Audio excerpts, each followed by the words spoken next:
Em 1943, a maior parte das capitais da Europa tinha sucumbido à devastação dos 4 anos de Segunda Guerra Mundial. A exceção era a antiga cidade de Roma.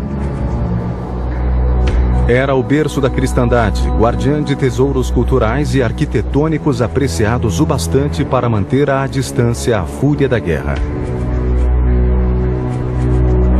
Mas a guerra estava presente. E provocou uma tragédia de 270 dias, tramada em um caldeirão de intrigas e traição nas ruas da cidade, nos porões e nos palácios do Vaticano. Judeus foram caçados e marcados para morrer. Heróis da resistência e espiões da OSS lutaram contra a Gestapo e os torturadores da SS. A terrível batalha por Roma finalmente culminou em uma abominável câmara de execução chamada Fossas Ardeatinas, onde 335 prisioneiros indefesos foram massacrados como vingança por um ato que não tinham cometido. Quem tentou ajudá-los? Quem não podia? Quem não o fez?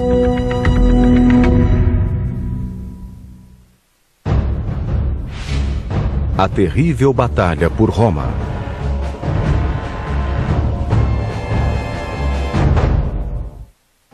No início de setembro de 1943, as tropas aliadas, empenhadas em uma rápida e difícil movimentação de 38 dias através da Sicília, estavam às vésperas de invadir o continente italiano. A situação política da Itália tinha chegado à beira do caos. Com Roma sendo o inequívoco destino dos exércitos aliados, tanto patriotas quanto nervosos oportunistas ansiavam por retirar o poder da liderança catastrófica do bombástico ditador fascista da Itália, Benito Mussolini. Italy had been fighting for 8 years, since 1935, Ethiopia, the Spanish Civil War, and then in 1940 on the side of the Germans. The country was sick and tired of war, and there's every indication that they may opt out.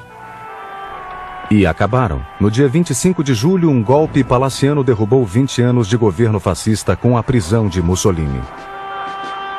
O Marechal Pietro Badoglio, que liderava a cruel conquista italiana da Etiópia em 1936 e depois a desastrosa invasão da Grécia em 1940, foi designado para comandar um novo governo. A invasão aliada, que chegou ao continente italiano em Salerno no dia 8 de setembro de 1943, já era esperada pelos alemães. Mas estes foram surpreendidos pelo anúncio de Eisenhower de que o governo italiano assinara secretamente uma rendição incondicional 5 dias atrás. O governo Badoglio traíra os nazistas e os alemães ficaram furiosos. O exército italiano, além de não ajudar a defender o caminho até Roma, muito provavelmente se juntaria aos aliados. Mas Badoglio e seu governo, neste momento crítico, cometeram um escandaloso ato de covardia. Temendo represálias dos nazistas, eles partiram de Roma sem deixar instruções às 55 divisões italianas para combater os alemães, como acordado no armistício. A deserção paralisou a cadeia de comando italiana, permitindo que os alemães, em número muito maior, esmagassem, desarmassem e dispersassem o exército inteiro. Com um único ato de covardia, Badoglio traíra todos: os alemães, os aliados e seu país. Quando os italianos eram aliados, os alemães tinham precisado de pouco mais do que uma força policial em Roma, com 1.500 soldados. Agora, com a possibilidade de uma rebelião romana apoiada por soldados italianos, os alemães ampliaram seu contingente trazendo reforços provisórios, mas mortíferos, que incluíam violentos soldados da Luftwaffe, da Afrika Korps e da SS. Todos apoiados em locais estratégicos por velozes carros blindados e tanques Tiger de 68 toneladas atirando direto nos resistentes.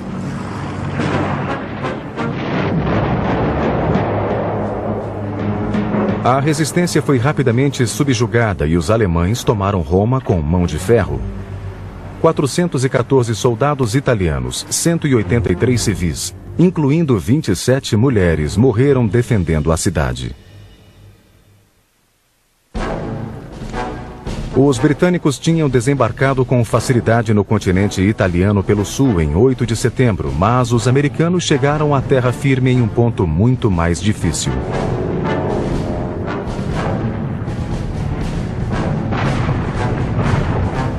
Embora o marechal de campo Albert Kesselring, o brilhante comandante de Hitler na Itália, pretendesse sair de Roma e recuar para o norte, ele logo mudou de plano. Ele viu que os aliados tinham lhe dado uma situação vantajosa.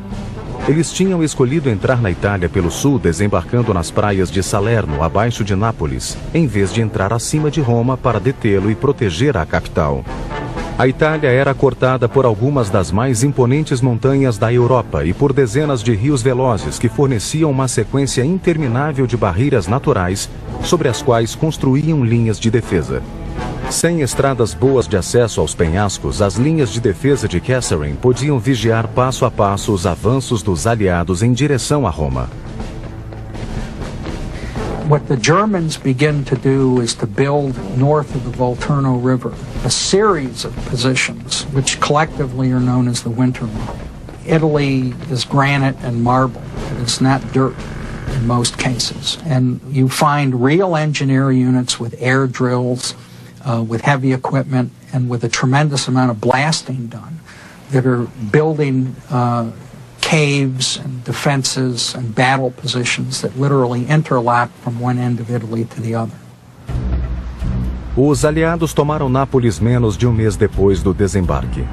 O cronograma em direção a Roma parecia bom, mas ainda não tinham chegado à perigosa região sobre a qual Kesselring construíra 3 sucessivos cinturões defensivos, as linhas Bárbara, Bernhard e Gustav. The German forces that are withdrawing from the Naples area withdraw into these already made positions. And as those soldiers take up those positions, the engineers move north to the next line, which is to be called the Gustav line. Roma, o troféu, estava tensa. Enquanto outras grandes capitais do mundo estavam em ruínas, o seu esplendor antigo, orgulho da civilização ocidental, permanecia serena e precariamente intacta. A melhor defesa de Roma, apenas virtual, contra ataques indiscriminados, era uma impressionante presença espiritual, pois Roma era a cidade sagrada. Seu centro era o Vaticano. Com 108 acres, era uma cidade-estado de soberania papal dentro de um estado secular, agora sob domínio nazista. A fortaleza mais poderosa da cristandade, rodeada pelas mais poderosas forças do mal. Na chefia do Vaticano, um papa severo, complexo. Eugênio Pacelli Pio XII, o 262º homem a ocupar a Cátedra de São Pedro, tentava equilibrar a moralidade da igreja que ele representava com um programa de um ocupante cruel, que tinha o poder de destruí-la. Mas o papa também tinha poder. Brutalizar a cidade sagrada e o homem que para centenas de milhões era o vicário de Cristo era algo que Adolf Hitler não podia fazer com facilidade, quaisquer que fossem as necessidades da guerra.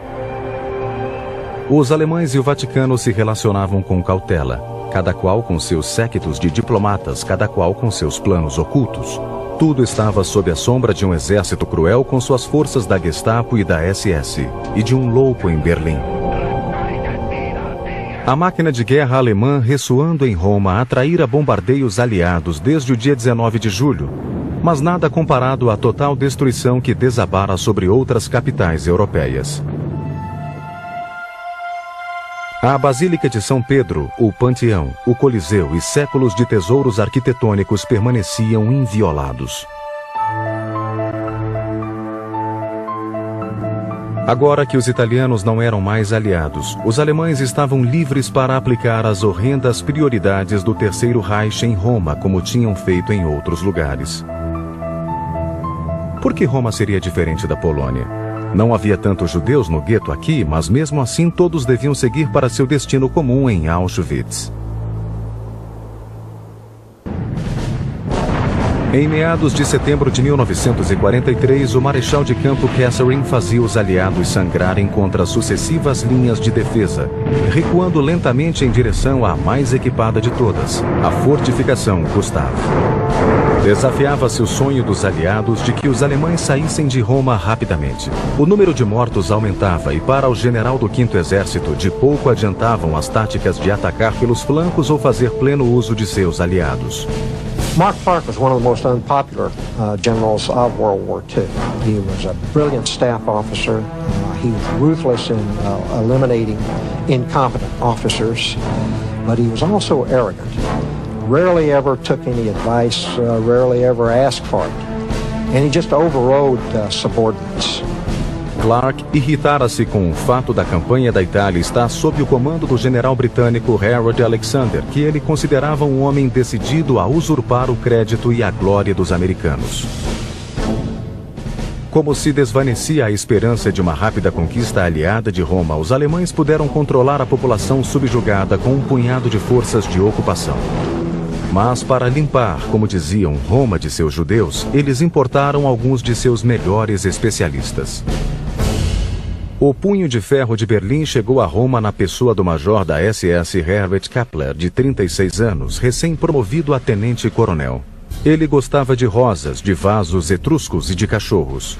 Um colega diria, ele era impiedoso e se tornou um instrumento cego da implacável Gestapo. O segundo no comando, Erich Prebeck, de 30 anos, também fora promovido a capitão. Os dois receberam um telefonema de Berlim assim que chegaram.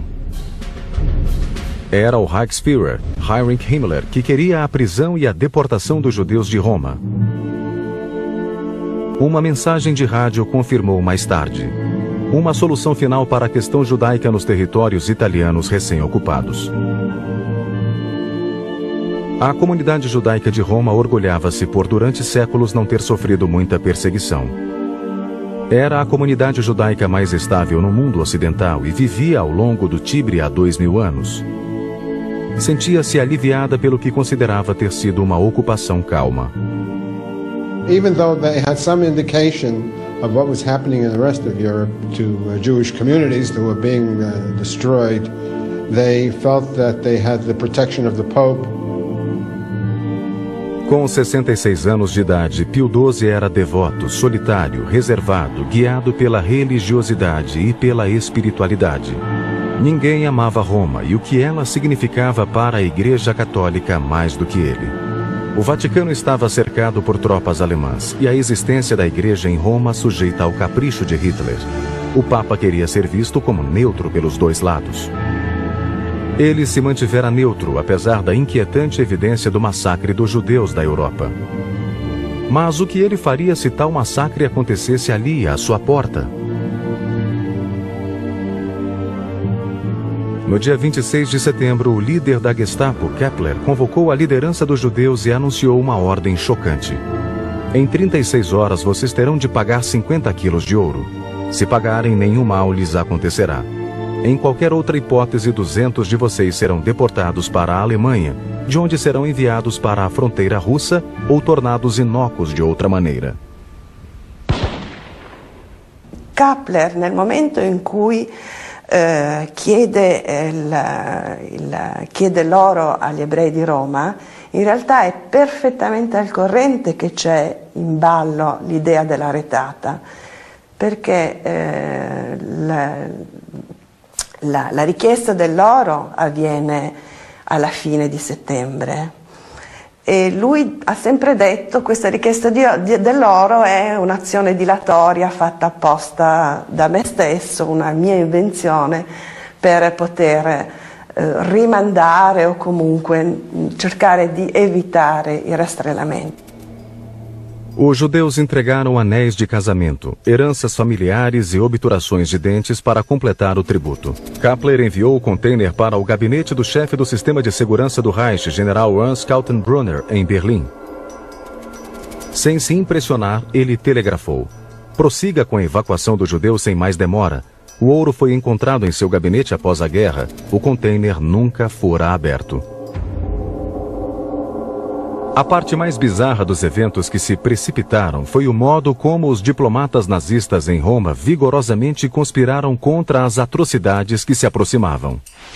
O embaixador alemão na Santa Sé, Barão Ernst von Weizsäcker, e seu principal assistente, Ted von Kessel, eram os alemães mais antinazistas na cidade. Eles apoiavam os esforços do Papa no sentido de mediar uma paz separada com Hitler como a única esperança para sua pátria ocupada. Apesar de não ter recebido nenhuma informação direta sobre o plano para os judeus de Roma, Weizsäcker soube de execuções brutais de judeus em cidades italianas do norte. Ele enviou Ted Kessel para discretamente avisar os líderes judeus de que seus grupos precisavam fugir ou se esconder. O número de judeus em Roma chegava a 12 mil, muitos deles concentrados no velho gueto perto do centro da cidade. Eles tinham sobrevivido a milênios de ameaças nas margens do Tibre e muitos não deram atenção ao aviso para desaparecerem. Quando soube que seu alerta fora recebido com indiferença, Weizsäcker ficou desolado e Ted desabafou sua raiva impotente. Se os judeus não desaparecerem imediatamente, serão todos deportados e nossas mãos ficarão manchadas de sangue. Eitel Friedrich Mundhausen era um jovem cônsul na embaixada alemã e uma anomalia. Ele não era membro do partido nazista e achava que devia ajudar judeus. Com o incentivo de Ted Kessel, ele enviou um telegrama bombástico endereçado ao ministro das Relações Exteriores do Terceiro Reich, Joachim von Ribbentrop. A primeira frase dizia: o tenente-coronel Kepler recebeu ordens de Berlim para prender os 8 mil judeus que vivem em Roma e transportá-los para o norte da Itália, onde serão liquidados. Na sequência da mensagem, ele sugeria que uma ideia melhor seria usar os judeus para trabalhos dentro e nas cercanias de Roma. Von Ribbentrop explodiu. Não pelo conteúdo chocante da mensagem, mas diante da palavra liquidados, referindo-se aos judeus e enviada em seu nome. Palavras que poderiam algum dia colocar uma corda em seu pescoço. Respondeu secamente, ordenando que Mundhausen parasse de se intrometer. Em Berlim, a oposição interna à prisão de judeus tinha gerado tal preocupação que a coordenação foi dada ao melhor executivo da máquina de matar do Reich, Adolf Eichmann. Ele decidiu que Roma precisava mais de seus melhores homens. Assim, no dia 6 de outubro, Theodor Dennecker, um alto e simpático capitão, viajando com um destacamento da administração dos campos de concentração de Waffen-SS, chegou a Roma. Seus 14 oficiais e oficiais não comissionados e 30 soldados tinham servido no fronte oriental como Eisengruppen, os mortíferos pelotões móveis de Hitler. O rabino de Roma, Israel Zolli, era um judeu do leste e tinha verdadeiro pavor de perseguições. Apressou-se em fechar sinagogas, retirou todo o dinheiro do banco e usou-o para dispersar a comunidade. Depois procurou um esconderijo. No sábado 16 de outubro, às 5 da manhã, os alemães iniciaram as prisões. Policiais italianos que poderiam alertar os judeus tinham sido presos por Kepler. De algum modo, alguns judeus tiveram a ideia de se esconder em propriedades da igreja, dentro e fora do Vaticano, fugindo dos perseguidores implacáveis. A maioria não teve a mesma sorte. Caminhões repletos de judeus passavam diante das janelas do Vaticano. Documentos do Vaticano tornados públicos registram uma reunião naquela manhã com o embaixador Weizsäcker e o secretário de Estado, cardeal Maglione. Maglione falou da dor do Papa diante das prisões e que este pedira que Berlim interviesse contra aquilo. Mas Maglione deslocou a responsabilidade dessa intervenção dos ombros do papado para Weizsäcker, dizendo que a Santa Sé não queria se ver diante da necessidade de expressar sua desaprovação. Uma forma diplomática de dizer que o Papa não queria provocar uma reação de Berlim por se afastar da estudada neutralidade da Igreja. Após a saída de Weizsäcker, Maglione anotaria: deixei com ele a decisão se devia ou não mencionar nossa conversa. Infelizmente, a boca de Weizsäcker parecia continuar tão fechada quanto a do Papa e as prisões prosseguiram. Dos 1.023 judeus presos em Roma no dia 16 de outubro e enviados em vagões de carga para Auschwitz, apenas 16 voltariam. Um deles foi resgatado de uma pilha de cadáveres.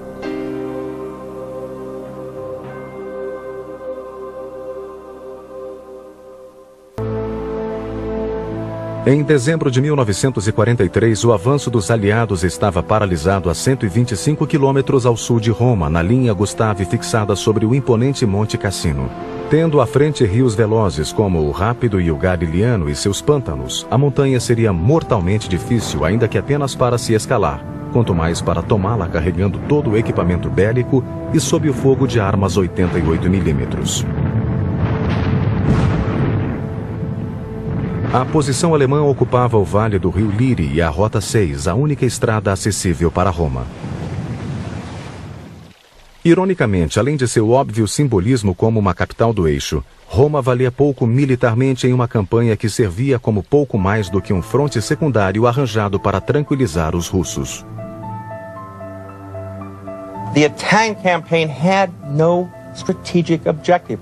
The only place that they were told to actually capture was Rome, and Rome itself had no tactical value.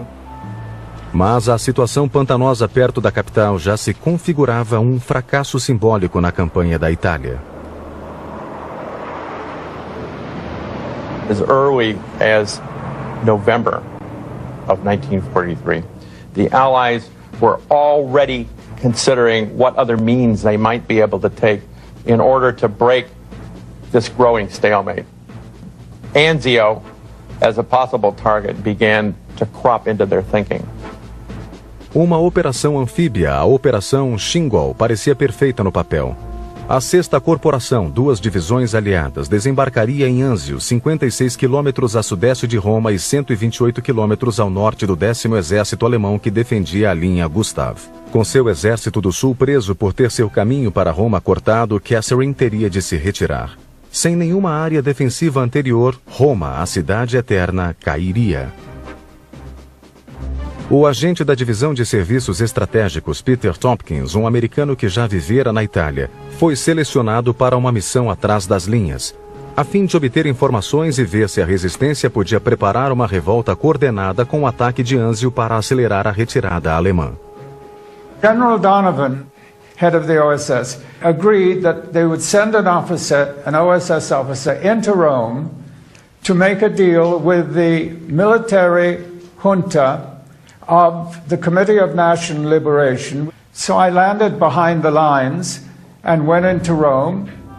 A young police officer who later died, he gave his life for us, brought me a piece of paper from the police headquarters in Rome, showing where every German was in Rome, all of them. There were 1,500 of them.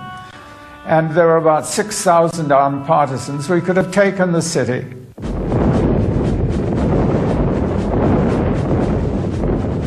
Mas a oportunidade foi desperdiçada. O desembarque em Anzio, no dia 22 de janeiro de 1944, começou com perfeição.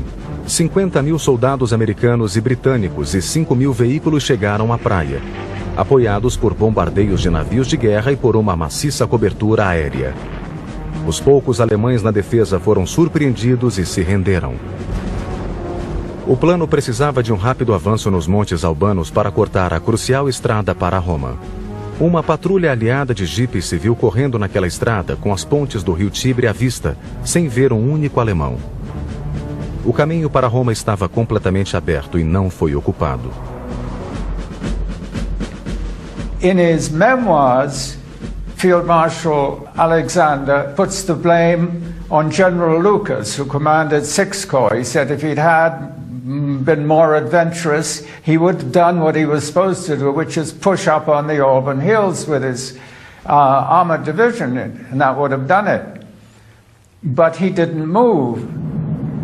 The real key to it is Alexander, who arrived on the beachhead the same morning, looked at Lucas, said, okay, great, you've landed all your stuff, we've surprised the Germans, now dig in and wait for them to attack.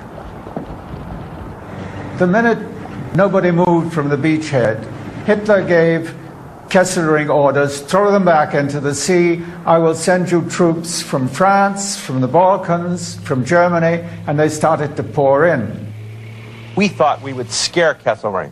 Instead, all we did was turn the German army against us at Anzio. Without hesitation, Kesselring committed his reserves. By midnight of D-Day, the Germans had managed to scrape together almost 20,000 troops.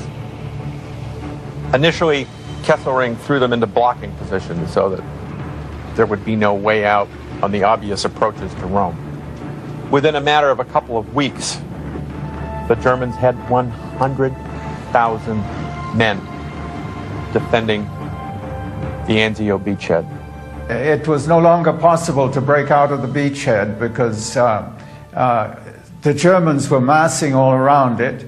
That's when our job changed from insurrection in Rome to cause the Germans to pull out, to try to inform the beachhead what the Germans were doing. Now, as all the roads lead to Rome, the only way to do it was to put about 100 men on all the streets in Rome, 24 hours a day, marking everything that went by. Mesmo com as preciosas informações de Tompkins ajudando a preparar a defesa, a 6ª Corporação esteve muito perto de ser jogada de volta ao mar pelo maciço ataque alemão.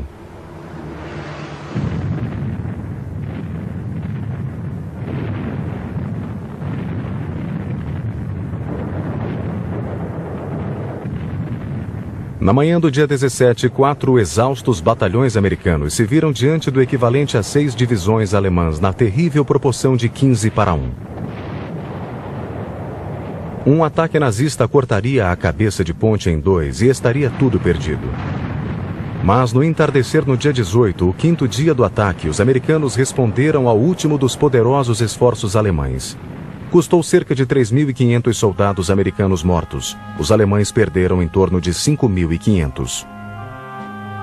They just couldn't quite make it. And Kesselring's chief of staff, General Westphal, says, well, the trouble was they knew exactly when we were coming, where we were coming, and what strength, so we couldn't do it. Graças à brilhante espionagem de Tompkins, a cabeça de ponte resistiu. Mas os aliados ainda estavam paralisados fora de Roma em 2 frentes. O ânimo na cidade eterna era baixo e prestes a ficar pior.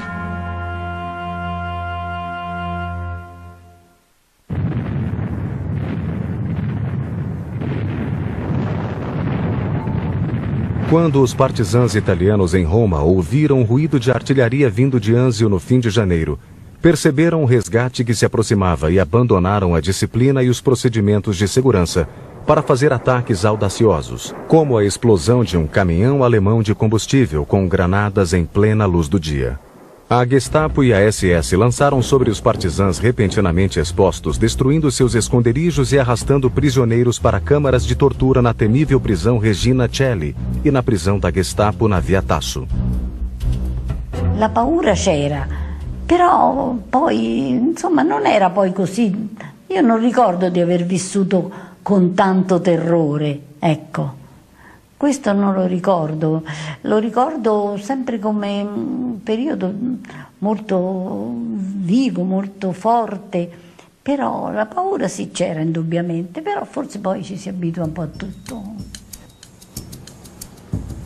Pietro Ko, meio alemão e meio italiano, chegou a Roma como chefe da mais implacável força anti-resistência na cidade, que passou a ser conhecida como a Gangue Ko.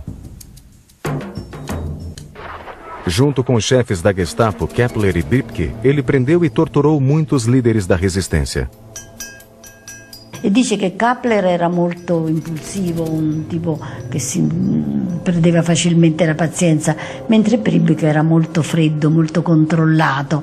E gli avevano detto, in uno dei tanti interrogatori, 12, 13, non so quanti ne ha avuti, e gli hanno detto, tanto lei alla fine parlerà, se parla prima si risparmia tante sofferenze. Soprattutto insistevano molto sull'indirizzo proprio di Peter Tompkins che loro volevano sapere. Quella era una delle cose sulle quali hanno premuto di più proprio. Erich Priebig torturava não por esporte, mas por informação que homens mortos não poderiam lhe dar. O soco inglês era um instrumento favorito. quebrava maxilares e dentes sem tirar a vida por um tempo. Chicotes eram utilizados até que não restasse mais carne. Depois, o espancamento seguia com correntes, manejadas habilmente para quebrar e esmagar ossos. No primeiro dia da primavera de 1944, os partisãos planejaram um modo para reanimar a amedrontada população de Roma. March 23rd, 1944, was the 25th anniversary of the establishment of fascism. And the plan was to strike on that day to show that the resistance is out there. Uma companhia de 160 homens do batalhão Bozen do SS desfilaria através de Roma em uma rota pré-programada. Onde a Via Rasella fazia uma curva fechada, era um local perfeito para uma emboscada. 4 pelotões de partisãs, 16 homens e uma mulher se prepararam para realizar a maior e mais bem-sucedida, mas também desastrosa ação de sua guerra. Preparammo in un carretto da spazzino una mina con 18 kg di ritorno complessivamente, non sto a darvi i particolari perché sarebbe inutile. E questo lo portai io dal Colosseo fino in Via Rasella.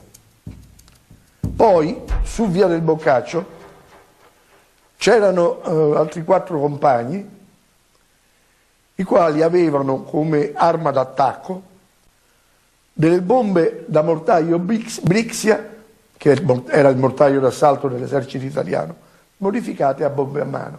Cioè era stata tolta la sicura di volata e vi era stato introdotto una breve miccia a 4 secondi, accendendo la quale venivano lanciate e venivano usate come bombe a mano.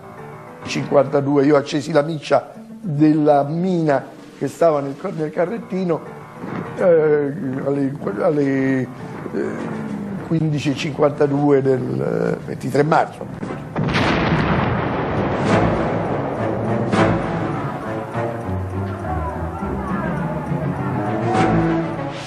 E tra l'altro molti di loro uccisi dalle loro bombe a mano che avevano alla cintola, queste granate tedesche col manico, no? E furono uccisi dalle loro bombe a mano che esplosero per simpatia con l'esplosione del carrettino. O batalhão Bozen foi destruído. De 156 soldados, 33 morreram e 60 foram feridos. Quando Hitler, enfurecido, ouviu as notícias na Toca do Lobo, seu quartel-general na Prússia Oriental, suas ordens foram simples. He wanted to make a reprisal that would make the world tremble, he said. That was what he said. And he demanded that 50 Italians be killed for every German soldier who lost his life. Catherine decidiu que 10 vidas italianas e não 50 para cada alemão morto seria uma retaliação suficiente.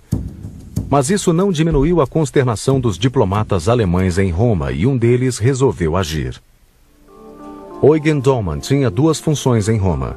A visível era como coronel da SS e a outra era fazer tudo o que pudesse para evitar o andamento do que ele via como uma inevitável derrota de Hitler.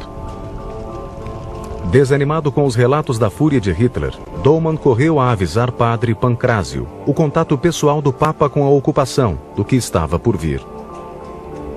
Ele queria que Pancrazio informasse ao Papa e que o fizesse pedir aos alemães um adiamento nas execuções, para permitir que os ânimos esfriassem e se pudesse encontrar uma punição menos drástica. A falta de ação que se seguiu terá sido resultado de não terem passado ao Papa a informação sobre a planejada barbárie? Um documento do Vaticano recentemente aberto ao público, conhecido como Nota Governatorato, foi recebida e protocolada pelo Secretariado de Estado do Vaticano às 10h15 de 24 de março de 1944. Descrevia os eventos na Via Rasella e afirmava laconicamente: as medidas de reação ainda são desconhecidas. Entretanto, é conjeturado que para cada alemão morto, 10 italianos serão executados. A reação do Vaticano foi coerente com sua costumeira política de neutralidade, silêncio, para manter a confiança e a indulgência dos alemães. Sem nenhuma solicitação do papado por adiamento, a máquina de matar de Kepler seguiu em frente. Tendo recebido um prazo de 24 horas, Kepler precisou trabalhar a noite toda na lista de candidatos à morte. Ele esperava encontrar grande parte deles junto aos prisioneiros já condenados à morte ou à prisão perpétua. Mas ao encontrar apenas 3 nessas condições, ele precisou improvisar de qualquer jeito para atingir a cota de 320 nomes. Ele ordenou que fascistas italianos capturassem vítimas, mas a morte de outro soldado alemão exigiu outros 10 para a execução. Naquela manhã, Kepler teve 10 judeus presos e colocados em um caminhão. Ele continuou a escolher as vítimas a esmo. Precisava dar o exemplo de um soldado alemão cumprindo seu dever. E ele cumpriria, de um modo que Roma nunca mais esqueceria.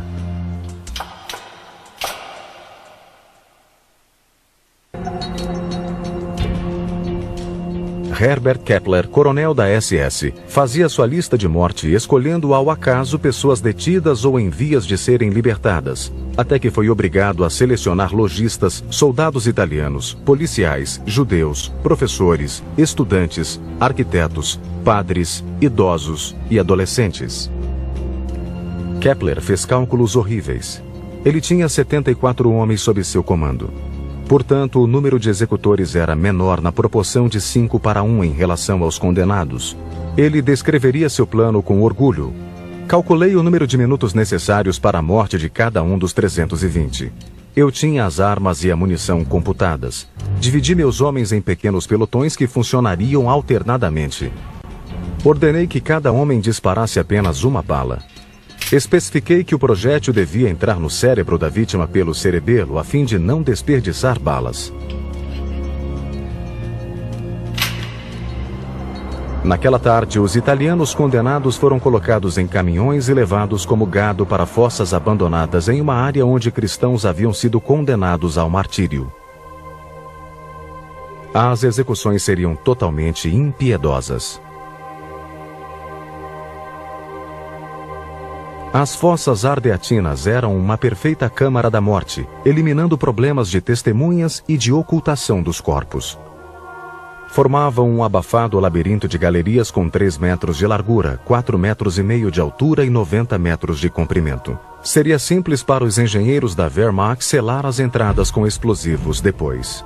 Os executores eram um grupo inexperiente. A maioria nunca tinha matado e muitos eram funcionários da burocracia com pouco treinamento militar.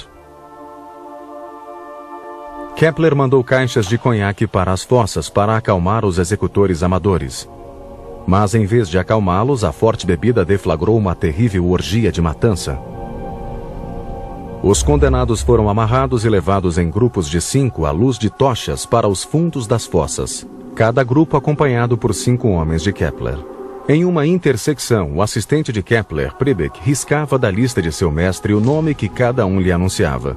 Depois foram obrigados a se ajoelhar e virar a cabeça no ângulo adequado para receber a bala.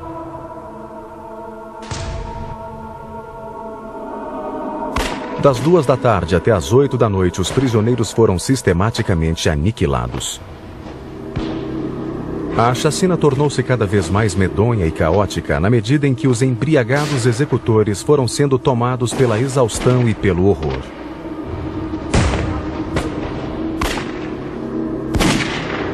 O sistema entrou em colapso. As balas perdiam a precisão e mutilavam sem matar.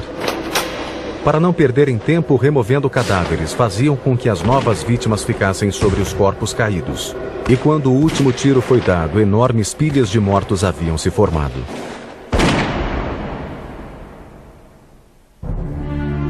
Quando as notícias do massacre chegaram ao Papa através de seu confessor, ele levantou as 2 mãos para o céu e gritou: "Não pode ser."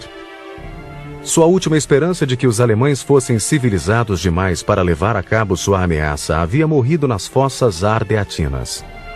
O conde Dalla Torre, editor-chefe do Osservatório Romano, o jornal do Vaticano, escreveu um editoral condenatório para a primeira página que seria entendido apesar de não estar assinado como a voz do próprio Papa.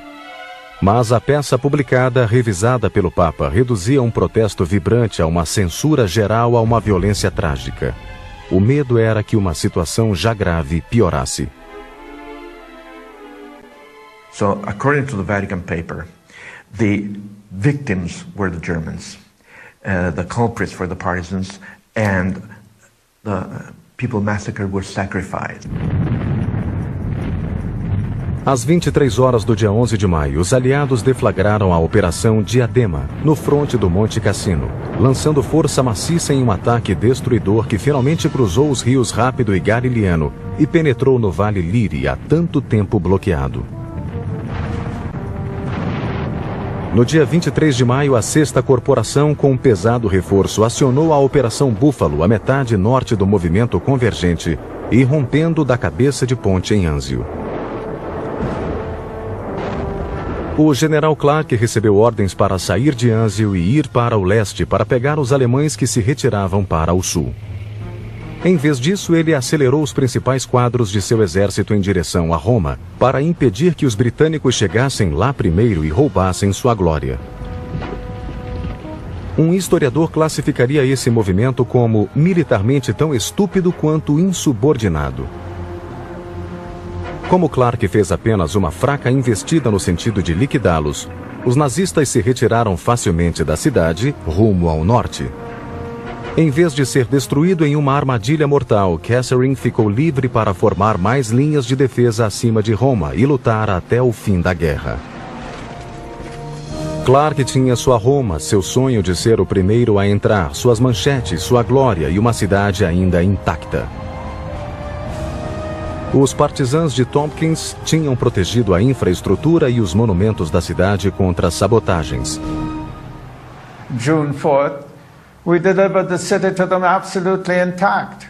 And that's again, all of this is due to the Italian partisans wanting to help the Allies, giving their lives. 20 of my closest workers are dead, were shot and buried in the Ardeatine caves. Calcula-se que 66 mil partisãs foram mortos ou feridos resistindo aos alemães e que cerca de 312 mil soldados aliados morreram nos eventos que envolveram a batalha por Roma. De algum modo, em uma das mais duras campanhas da guerra, um alvo prioritário não se transformou em cidade arrasada como Stalingrado ou Dresden. Os antigos tesouros da arte e da arquitetura da Cidade Eterna sobreviveram milagrosamente intactos. Quando a guerra na Europa terminou em maio de 1945, não havia mais sinais da terrível batalha por Roma, a não ser a amargura, o luto, uma busca de castigo e de reflexão em relação a crimes tanto de responsabilidade quanto de omissão. O Papa celebrou uma retumbante missa pela vitória na Praça de São Pedro, onde ele foi aplaudido e venerado. A justiça foi aplicada aos mais cruéis ocupantes alemães. Pietro Kohl morreu de 17 tiros desferidos por um pelotão de fuzilamento aos 27 anos. O capitão Theodore Dennecker enforcou-se em sua cela. A condenação do marechal de campo Albert Catherine foi reduzida à prisão perpétua e ele foi solto em 1952. Herbert Kepler também foi sentenciado à prisão perpétua, mas fugiu em 1977 e morreu na Alemanha aos 77 anos. O capitão da SS, Erich Prebeck, fugiu para a Argentina e às vezes voltava para Roma em excursões de férias. Capturado em 1994, foi condenado à prisão perpétua em detenção domiciliar. Até hoje, a ação na Via Rasella, que terminou no horror das fossas ardeatinas, pesa sobre os velhos partisãs, uma ferida que não cicatriza. While they refused to take responsibility, they weren't even given a chance to surrender themselves to the Germans. Yet, the connection is there, and it's very painful to listen to these elderly people, old people, talk at a time of peace of the meaning of an act of war. Até hoje, Pio XII permanece no centro de Roma como uma figura em meio a uma tempestade. Ele foi considerado como um candidato à santificação por servir como um mediador heróico na triste ocupação e por ter escondido judeus fugitivos nas propriedades da igreja. Mas alguns sugerem que, por seu papel na terrível batalha por Roma, ele seria chamado de o Santo do Silêncio. Mais de meio século após 90.000 soldados aliados e cidadãos romanos terem caído na batalha que durou 9 meses, Roma resiste, chegando a seu terceiro milênio de crueldades que sempre vêm e sempre se vão.